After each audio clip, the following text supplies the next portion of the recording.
the Royal Blue Podcast from the Liverpool Echo.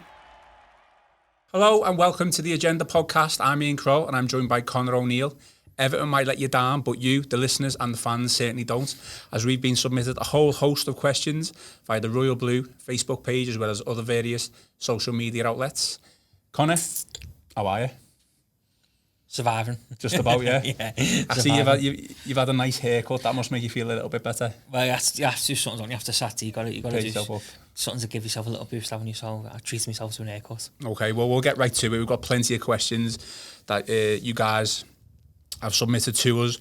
The first question by Matthew Kane, and it's not really a question. He just basically said, good luck with this week's podcast, lads. What does that tell you? I think if no one understands that, why in about 20 minutes, half an hour time, not fully understand why that statement has been made. Yeah, absolutely. Okay, I appreciate the good luck gesture, Matthew. We'll move on to the next one. Matthew Barry, regular listener and regular submitter of questions. Put it to you, Conor. Matthew Barry says, if you could have a 5-minute conversation with Mashiri and Brands about the current situation, what's the one question you would ask them? What's going on? I think it'd be the question. It's the question on Evertonians' lips at the minute, isn't it? I think it just seems so divided. I think you get the feeling that, you know, Mashiri and Brands are not for David Moyes making a return to the football club, and Bill Kenwright is all for David Moyes making a return to the football club, and as a result, we're seemingly at loggerheads. It's just a total mess. And I think if you had a 5-minute conversation, you'd just be asking what's going on, what are we doing to fix it? Where do we go from here? What's the plan? Just the questions that I think are on everyone's lips right now, aren't they? Because no one really knows what's going on. I think it was quite telling at the line. Certain media outlets reporting on Sunday night into Monday morning was, Everton are considering making a change, which just basically does nothing for no one. It does nothing for Marco. Doesn't do nothing for Marco Silva, does nothing for the players, and nothing for the fans, not for anyone involved with the club really, because you either back your manager or you sack him. And we just seemingly have done neither, just kind of let him get on with it. And I think if you were just used to ask them one question, it'd have to be what's going on. Okay, that's fair enough. My question, if it was just the one, I would literally ask who's in charge of running the football side of things, because I don't believe at this moment in time Marcel Brands has full control. So it would be interesting to see if Marcel Brands has got the final say on whether Marco Silva goes or not, because I don't believe he has. So that'd be my question. The next one from Liam Fitzpatrick and Mike E. Hardy. Would you play Gordon, Benigni or Keane against Leicester? Is it worth throwing them in, or would it be throwing them under the bus? It's a good question, that, because you can look at it both ways. If he does throw them, those players in, then you're probably thinking he's getting a bit desperate now, isn't he? But you'd have to suggest that the players that he's throwing in, the first teamers, that they're not working. Whether he's going to reshuffle the formation, which he just genuinely doesn't do in any game. I would certainly look at bringing Keane in, even from the start. Just get him in. Leicester are going to be a hard team to play against, and we need an attacking threat. He scored 2 goals for the Italy under-21 side last week, and then wasn't used for the Norwich game, which was very baffling. Benigni, I don't know. I think, I'm not saying he's had his chance, but I think if he was good enough, he would have already been in the team. And for Gordon, there's no reason why he couldn't be on the bench, and if we needed a goal, one last throw of the dice to get that goal with a young player, an unknown. Less defenders might not know a lot about him. Who knows? But I would certainly, it wouldn't be in the back of my mind, it'd be in the front of my mind to use those 3 players without a doubt. Yeah.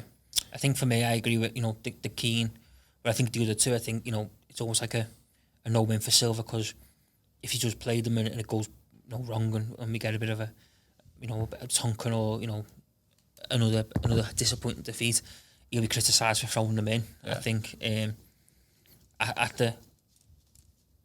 on the opposite side, the fresh blood in position might work, but I don't think we'll see any one of the 3 of them playing on Sunday, to be fair. I think not even Keane, no. I think they'll be on the bench, if at best. Okay, fair enough. James Philip Craig, he's asked, since things clearly aren't working as they are with tough games coming up, is it time to try something like a back three, a three at the back? Probably not, no, because you don't think we've got the wing backs to operate that way. You know, the defence doesn't seem to be the issue, is it, at the moment? I know we can see the goals, but it's scoring goals when we're just not scoring goals. Yeah, no, but I think the two centre sacks weren't great on Saturday either way. They think they certainly covered both the first goal. They got a little bit too bullied a little bit by Pucky, but no, I don't think it is time to try a back three. I don't think we will see a back three, because I don't think Marco Silva's in really position now to gamble and take chances, big chances like that. I think he'll rather stick with the traditional back four, what he's prioritised most of the season. Okay, I agree with that one. Move on to that question with the... Benji Byrne asks, do you think Silva would be kept on if, and I mean a big if, he was to win Sunday and get a draw in the derby? Yeah, I do, yeah. Because if he's not going to get sacked against Norwich after that Norwich defeat, then why sack him after getting 4 points against the top two? But that would be typical Everton, though, to sack a manager like that after probably 2 positive results. So absolutely, I think if we get 4 points, I'd probably say even get 3 points out of the next. So beat one of them. But I suppose Sunday's vital, isn't it? Sunday is vital, because if he does lose, there's every chance of him going and a new manager going in for the derby, because that's just a free pass for the new manager. I think you're right. I think Sunday defines it all, really, doesn't it?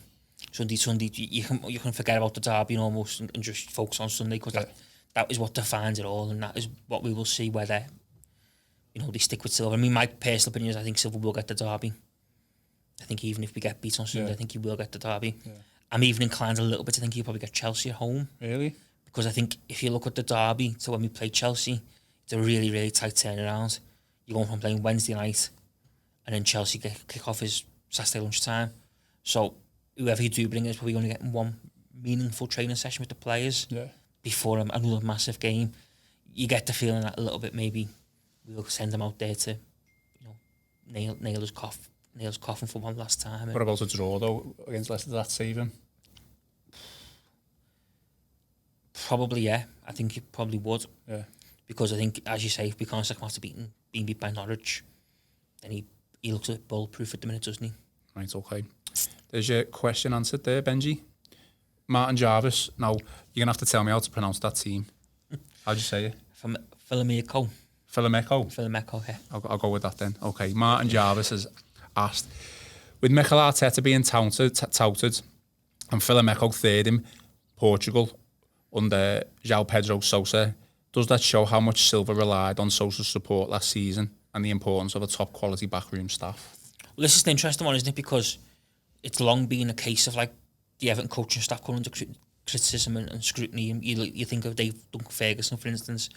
There's been plenty of people on social media who've kind of said, what does he do? What's his role at the club? I think he's now on his third manager at the club.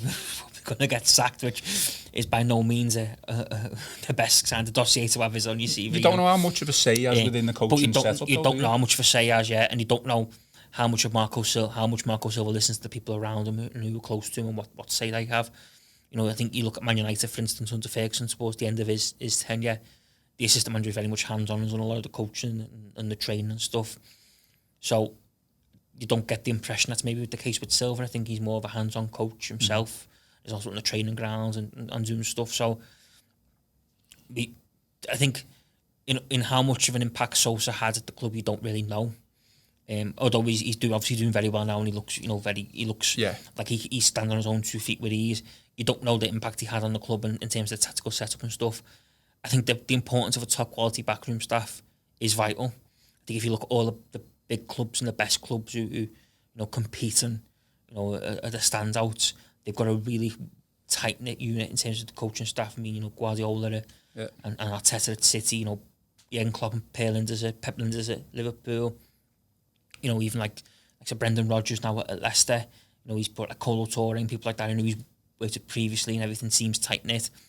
You never really see that at Everton. You think it's a little bit, Duncan Ferguson, for instance, being there isn't necessarily part of the Marco Silva setup the way others at the club, like Lewis Bournemouth. So it does see a little bit disorganised at times, I think, the coaching setup at Everton. And I think, to be one of the best teams, we do need a a tight-knit backroom staff who are all kind of pulling in the same direction. I mean, people are going to ask those questions, aren't they, about backroom staff and, you know, assistant managers who've left when results aren't going well, and then, as has been mentioned there, that results are going well for him in Portugal. It's obviously a standard question to ask, isn't it? So I hope that has answered it for you. Well, but I mean, on the flip side, that's sort of, you know, Alan Irvine, by all accounts, was a great assistant manager under David Moyes at Everton. You know, done really, really well, and was you know, beside David Moyes and a lot of the really good times he had at the football club. Yeah, when he went on his own 2 feet and tried to become his own manager, you know, he failed pretty emphatically, I think, 3 times. Yeah. He was sacked, so it doesn't always work out the way people perceive and the way people expect. Okay, next question. Callum Lapsley asks, up-and-coming Arteta or successful Benitez, discuss? Well, if you've listened to previous podcasts on the Royal Blue channel this past week, I've gave my opinion on should Everton sack Marco Silva, who should be the next manager in. And it's the standout candidate for me is, realistically, it's got to be Rafa Benitez. I understand the association with Liverpool, the things he's said in the past. They are obviously an issue, but we need someone with experience. We need someone who's won trophies. We need someone who's been there at the highest level. Even at the lowest level, you know, when I say lowest level, he managed Newcastle in the Championship. He got them up in the Championship, and then he managed to keep them up. I feel like he is an all-rounder who can work with money and can't work with money. He's someone who can organise a team. Mikel Arteta, it's very hard to comment because you just don't know. You just don't know. He's the assistant manager at Manchester City, and, you know, for all intents and purposes, Pep Guardiola's protege. He's even talked about him being, or Pep has even talked about him being the manager at Manchester City one day. I think that's a good couple of years off yet. I mean, I don't know. Mikel Arteta is a probably, go as far as to say, is a legend at Everton Football Club, but he's certainly a player who's looked on favourably by the fans, a former player anyway. It's a huge gamble if we go for Arteta, because it's just the exact same gamble that we've done with Silva, someone who's probably not got the necessary qualifications at this right moment in time. So for me, out of those two, I would go with Benitez. Yeah, I think the position we're in right now, I agree. I think Benitez, I've long thought Benitez should have been, you know, I've often thought, you know, there's 2 managers out there who probably would be managed Everton Football Club by now had they not had an association with Liverpool, and that was Benitez and Rodgers. I think both of them got really good CVs, and, you know, Benitez, if he's available, and he would, I certainly think Benitez would take the job as well. I don't think there's any question that Benitez would turn his nose up at it. Yeah. I think it ticks every box for him. He's back in the Premier League. He can stay back at home. Yeah. Obviously, he still lives on the Wirral, so I think it ticks all the boxes. And for as good as Arteta could be in years to come, you think at the position we're in now, it's a massive gamble to bring someone who's untried and untested this level. And you're going in it blind, aren't you? You think Benitez, everywhere he's gone, he's done a good job. He's made the team stable, solid, hard to beat. And, you know, I think with the players we've got, I think he could, you know, really kick us on. Okay, thanks for your question, Callum. Next one from Keith Sharples. How can Silva keep picking the same players who let him down time and time again? And during the press conferences, he talks up the kids. If he's going to save his job now, he needs to mix it up. Bit of power, bit of pace, movement is needed, surely. I think obviously that reverts to the previous question. Yeah, well, yeah, but obviously the question from Liam Fitzpatrick and Mikey Hardy about the younger players coming in as well, really, doesn't it? Well, I honestly think this is where Silva's lost the plot. You think he's lost the plot? Yeah, because his comments after Saturday, where he talked about pace and lacking that pace in the team, I could not believe. Because he's the man who picks them players. He's the man who put Alex Iwobi on the bench. You know, he's the one who starts to Gylfi Sigurdsson and Zen Tosin as a front two. So while it's great that he talks up the club, it's his own doing. And I know, you know, Keith's basically saying he's picking the same players. But he's not picking the same players off his own back. No, I don't think anyone's forcing him to pick them same players. Is he saying, no, this is literally what I've got to work with? Is he like subliminally?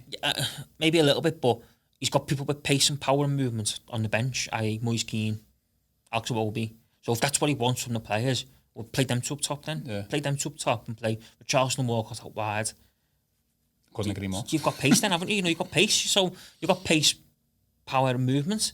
So for me, it's just his own doing. It's not a case of, yeah, the plays were terrible on Saturday. So many of them hit, none of them really looked interested. But in terms of this thing of, can we build a defence for Silva off the back of that? No, you can't, because he picks 10 players.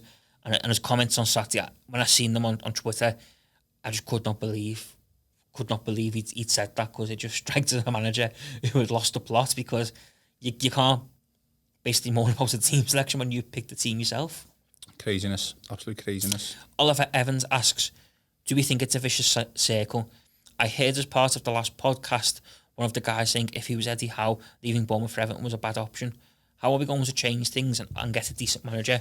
We have funds, good players, not everywhere, and a new stadium on the horizon, but are being laughed at by fans over the teams. I think it's tough. I mean, I don't actually know what the question is there. I think is he basically, how do we get a? Is he basically saying, how do we get a good manager? Well, I think top manager. We could get a top manager in Rafa Benitez, in my opinion. Yeah, and I think he comes to the football club. Yeah. So, I mean, it's the dream, isn't it? Like we've said it for a couple of years now because of the way things have panned out in football. You know, can we get Mourinho? Can we get Simeone? We have been linked with those in the media, whether that's been a realistic option. But we have been linked with those type of managers, and obviously that's whetted a lot of Everton fans' appetite for bigger names, managers who've won trophies and stuff like that. That's only links in the media. That's literally all it is. Realistically, the only manager out there, like we've just said, is Rafa Benitez. Otherwise, you're going to have to do what we did under David Moyes and get a young up-and-coming manager who is going to learn his trade, who builds himself into the club and integrates himself into the club. And obviously David Moyes was considered a success despite not obviously winning a trophy. We tried to do that, what we just said there, a big name with Koeman. It never worked out. I felt he was too big for the club.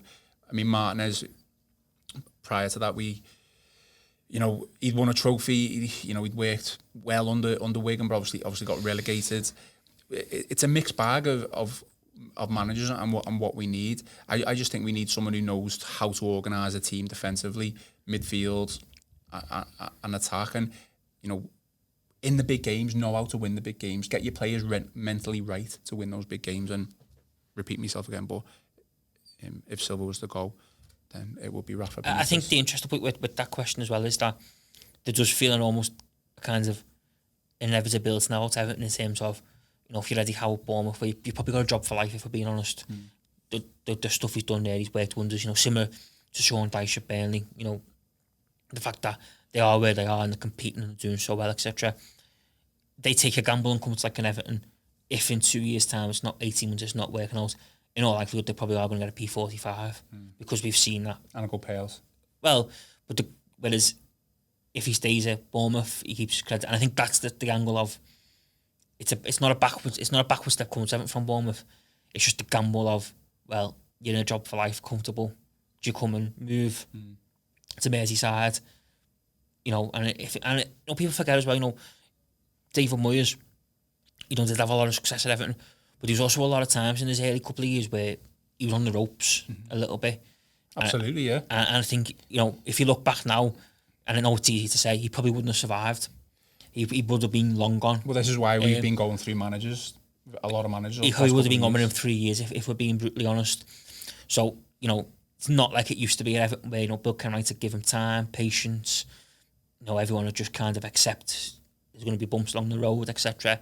Now there's a pressure on, now there's money being spent on players left, right and centre. The pressure's on, and with that comes a ruthless nature, what we've effectively seen over the last 5 years. Absolutely. Next question is from Paul Carew Rideout. If we sack Silva, that's 4 managers who haven't been able to deliver the standards we expect as Evertonians. Do you think maybe there's something more deep-rooted in the club, which from outside the fans don't realise? I think now fans are realising that the boardroom is a little bit split on ways to move forward. I think we've probably got too many chiefs and not enough Indians in terms of the boardroom. I think, in my opinion, Marcel Brands should be now sitting there saying, no, I appoint the next manager. But isn't this what should have been? This is the whole purpose of Brands being there. Yeah, exactly. And going onto the board. And that's why he should be sitting there saying, well, he should be saying to Farage, you've had 3 goals and messed every one of them up.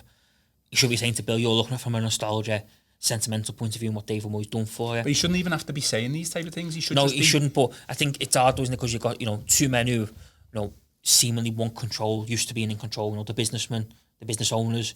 You know, Farrell's probably looking and say, well, I put the money in, I should be entitled to what I want to say. Bill Kenwright's probably looking at it in an angle of, well, he's always made the decisions, he's always has his voice heard because he's been at the club for so long. So it's kind of like the crossover catch-22, and I think that's where, you know, Marcel Brands has got to take control really and say, look, you know, he's getting it all wrong here. Let me take control, and ultimately then, you know, you can then stem back. Then, you know, if it goes wrong, the next manager, then, you know, ultimately Marcel Brands is under pressure as a result because it was his appointment. Mm-hmm. At the minute, you don't know who's appointing who wants who's backing who's actually convinced by the signing of the incoming. So it's just a mess, and I think the deep-rooted problems are probably a bit of a boardroom split, and people don't know how to. There's people in our boardroom who want to say, and I think a little bit, it does seem to me personally as Marcel Brands in a position where Bill Kenwright and Farah Mashiri basically give him overall control of all football operations on a day-to-day basis over probably 96% of the stuff, except when it comes to a new manager. And for me, it just feels like the two of them kind of pull rank and kind of want the voice heard and want, you know, what they want brought to the table. And I think that's the position that we're in now. I think you look back, you know, Koeman coming in was you know, that was a Mashiri appointment. I think Kenwright was behind that one because it certainly seemed that way. Then after that, you know, you're looking at, like, you know, David Unsworth to Allardyce. It was abundantly clear in the media that Kenwright was keen for Unsworth to be given a chance. Far as less so wanted Sam Allardyce, who we believe Kenwright didn't want to bring into the football club.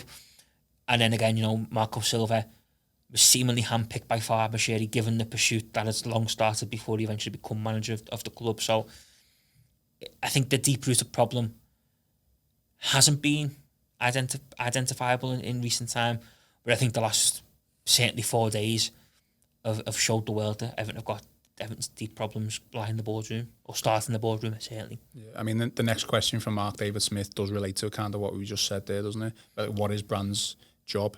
And shouldn't he have a list of replacements for Silva ready to go? Well, yeah, this is something that I've never really. I think I spoke about this after the Burnley game, when, you know, I did call for Marco Silva to be sacked after the Burnley game, because I did feel it was inevitable that we were going to sack him at some point. This kind of whole saga and scenario that we're living at the minute was always going to come after the Sheffield United game. You know, after that Sheffield United game, that you did call it. We were going to hit a brick wall moment where everything was going to come crashing in, and Saturday everything come crashing in on the football club. Because Silva took it to the brink so many times, but then dodged it at the very last. Saturday he come climbing in, and I remember saying, you know, for me, Marcel Brands the club should have a list of targets. And that's not from a negative perspective for people saying, well, you know, we shouldn't be planning to sack the manager and have a list of targets. That means we've got no faith in him in the first place, etc. We've got to look at it in two ways. You should have a list of alternatives anyway, because there could have been a strong possibility this year that, for instance, Marco Silva comes in, does really, really well, gets us off to a flying start. Porto, who haven't started that great this season in Portugal, a little bit off the pace, sack their manager and come calling for Marco Silva, and he thinks, well, you know what, I'm going to go home, it's guaranteed silverware, big club, Champions League football every year. So we could have lost our manager even starting the season well. So even in that situation, you've got to have a plan to say, well, if we do lose him, this is what we're going to do. This will be the immediate, short term, long term, you know, eventuality. And it just does not seem the case. It just does not seem that we've got anyone in mind. I think it just. I think the fans are divided because everyone you speak to has got a different opinion. Yeah. Some want David Moyes back, someone like yourself, Rafa, someone Eddie Howe, Arteta. You know, some just simply look Marco Silva out the club. they don't really care who takes over, you know, because they just had enough. Yeah. So it's just an absolute mess from top to bottom. It's a mess, and Brands' job should have been to have a list of targets, but having kind of seen what we've seen over the last couple of days, it's easy to see why he hasn't. Because if he's got Marcel Brands and Bill Kenwright seemingly bringing targets to the table for him, then why would he waste his energy and his time compiling a list of managerial targets when his two men who are directly above him have got their own ideas on what way we should be going and where we should be going next? Absolutely. Spot on. Carl Bloxham asks, is it my fault we are doing so bad? Reason being, I have had Luca Dean in my fancy team, and also another goal from Chris Wood, January. Tell you what, if we don't go for Chris Wood in January, I don't know what Carl's going to do. He's more informed than our own centre forwards, isn't he? So it's not actually a bad shout. But in saying that, it's not hard to be more informed than Everton centre forward, is it right now? I mean, Carl, you can't blame yourself for Everton's dire situation. So yeah, it's definitely not your fault. Back to Chris Wood. The more and more you ask the question, the more and more I'm thinking we should actually go for it. Just has a new contract though, hasn't he? So I think that might be a little bit out of reach. Yeah, so, well, there you go. There's the answer to that. Martin Jameson, he's asked, I'm going to put you guys on the spot. Who's your favourite first team player and why? I'm going to be honest, I'm just going to answer that question myself. I haven't got a favourite first team player at this moment in time. They don't deserve it. No, every single one of them. No, neither have I. I think there's nothing positive to say on that, is there really? I mean, maybe I think if you said who's your worst player, we'd have a debate on the whole show. We'd be here all day. Analysing where we're going wrong and where we're going right. So, no, I don't think I haven't got a favourite first team player myself at the minute. I don't think. Okay, 2 questions left to go before we finish the podcast. At Norwich, Richarlison, Davis, Mina were the only ones putting any sort of shift in. Six and Silence should not grace the pitch again until they've had a good look in the mirror.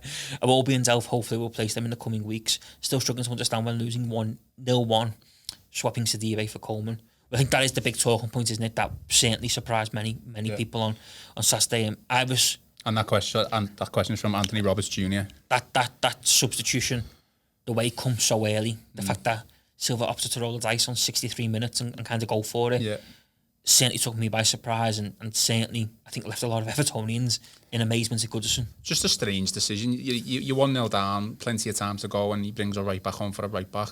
Granted, Sidibe wasn't having the best game. I don't think anyone was having the best game, so you could have took anyone off, really. But it was just crying out for Moise Keane for me. I found it strange that he took a winger off for a centre forward as well, in Walcott, and bringing Dominic Calvert-Lewin on. For me, the obvious choice was just take Tosun off for Keane, and then you've got Dominic Calvert-Lewin. Probably still keep Walcott on and keep Sidibe on the pitch. That would have been, again, I'm not saying that would have been the right thing to do, but we lost the game, so what he did quite clearly wasn't the right thing to do. I just thought it went a little bit desperate of me going, was it 4-4-2 with Sigurdsson and Tom Davis in midfield, 2 wingers, 2 forwards, and it just became a little bit desperate and a little bit almost Sunday League-esque, just like kind of pumping balls forward, hoping Calvert-Lewin was going to flick on. Which he did a couple of times, but then didn't get anywhere, was it? But I think the fact that, we got to like 75, 80 minutes and you could see it wasn't really working and nothing was coming to fruition from that. And you knew it was going to be a long 10 minutes then, because we'd rolled every dice. There was no Moise Keane to come on. There was no let's go free at the back, and we'd rolled every dice. And I think ultimately Silva got desperate. I think he panicked. I think as soon as Norwich have scored, he's panicked and thought, I've got to do something here and I've got to do it fast. He's panicked, and it did just feel a little bit strange replacing your right back for your right back when one's not injured. And ultimately, our £35 million for centre forward was once again left on the bench. Absolutely. Last question from John Wardle. Why are we so against ex-players taking over as manager, considering every manager who has won a trophy with us has been an ex-player? I don't think strange one. I don't think anyone's actually against it. I think people are right to have caution over David Moyes. Bringing David Moyes back. But obviously he wasn't an ex-player, was he? No, he wasn't an ex-player, but I think people are right to have that side of caution. I think, I agree with a lot of what Jamie Carragher said on Monday Night Football about Everton, but the one bit I did disagree with quite, a lot of was when he said, Everton fans shouldn't judge Moyes on his last 6 years. They should judge him on the 11 years he had at the club. Well, for me, I don't think football's come a long way. I don't think that's right. I don't think that's right at all. I think it should be you judged on what you've most recently done. You can't say, he had 6-7 really good seasons in his 11 years at the club. Football's moved on a long way, and I think I think it's 17 years since he was first appointed Everton manager. 16 years since he was first appointed Everton manager. It's a long time, and I think people are right to have caution. People are right to have caution over Mikel Arteta as well, because it's a massive gamble. He's an unproven, untested rookie, and Mark Hughes, ex-player as well. I'm not even going to answer that one. I'm not even going to answer that one. Sparky. Well, he's been desperate for a couple of years to get the Everton job, hasn't he? Well, yeah. You think back when David Moyes first left the club and he was right on Sky Sports doing interviews, kind of put himself in the frame, and he's kind of been the name who's always fizzled about, I think, a little bit around the job. But it's the perfect job for that calibre of manager, isn't it? You know, the likes of Allardyce, Moyes, Hughes, you know, those English managers, or Scottish managers as well, sorry. British then. Yeah, British, yeah. Who were, you know, they're still looking to... They want to get crashed to top 6, but they're not going to get a top 6 job, basically. And win a trophy, and Everton just seems to be the stepping stone to do that. So it is, you can tell it's the perfect. Well, I certainly think now when you look at the likes of, you know, Tottenham, for instance, going out and getting Mourinho. Well, they had Redknapp, didn't they? Well, yeah, but what I'm saying is the fact that that job become available, and where people might have thought, you know, and Eddie Howe might have been with a chance of getting it, they go out and get one of the most proven world-class trophy winners ever. Trophy winners that there's been in recent history. So I think when they're doing stuff like that, people start going, you know, wow, you know, Arsenal seemingly identified, you know, Spirito Santo from Wolves is their ideal candidate to take over. So again, you know, that British model don't really stand much for chance. And I don't think people are against the I think going back to the question, I don't think people are against ex-players becoming our manager. I just don't think it's the time is right for them to be brought in. And I think, you know, like we alluded to earlier, you know, probably the most experienced man we can get right now is Rafa Benitez. And, you know, you will point, you know, Mikel Arteta, and, you know, if it goes wrong after 8 games and, you know, we've only drawn 2 and lost 5, or so lost 6, are people going to start calling for him, you know, saying, well, we need to act fast here because we're in danger of potentially going down? I feel that very reluctant to appoint another interim stopgap manager, because then obviously when at the end of the season, even if we stay up and he's done, whoever it is has done solid, you're more than likely going to have to sack that manager again to bring another one in, and then you're just building your managers up that you've appointed and sacked, and it's not going to look great. Well, it'd be interesting, wouldn't it? Because, you know, I think the ex-player in question here is Mikel Arteta. Because he's done one really with any sort of real credibility you could see getting the job.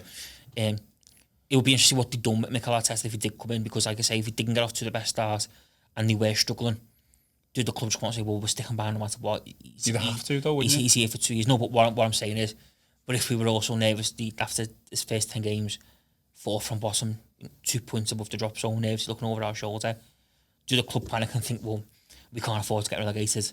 Relegation's not on our radar. You know, thanks for everything for the last 10 weeks, but we need to bring someone in who's going to get us over the line to stay up. That's for me is where I think it will get interesting, because you can't imagine anyone in that boardroom at the start of the season even contemplated the sight of being in a relegation battle, let alone the prospect of going down. So I think you've got to look at the situation we're in. It's not a situation you want to, in my opinion, would you want to blood Arteta into that right now? No, I agree. Well, let's hope we're not sat here in 10 weeks' time having that very same conversation, because I don't think I'd be able to get we could be it. sat here in 10 weeks' time still not about Marco Silva. If he gets a couple of, you know... Well, if that is the case, then that's got to be a positive, surely. Or we'll be sitting here in 10 weeks' time talking about Marco Silva and how's he just still dodging bullets. So. I don't think it'll last that long. Surely won't last that long. All right, Connor. That's it for everything on your agenda podcast. That's all your questions asked. We're going to try and be a bit more consistent with the agenda podcast and answering your questions, because we haven't done one for a while. So the first one we've done in a couple of weeks, but we will try and make it a weekly podcast in the Royal Blue channel. Connor, thanks very much, and hopefully Everton, 3 points at Leicester. Let's see what happens. Be optimistic. Yeah. Thanks very much. The Royal Blue podcast from the Liverpool Echo.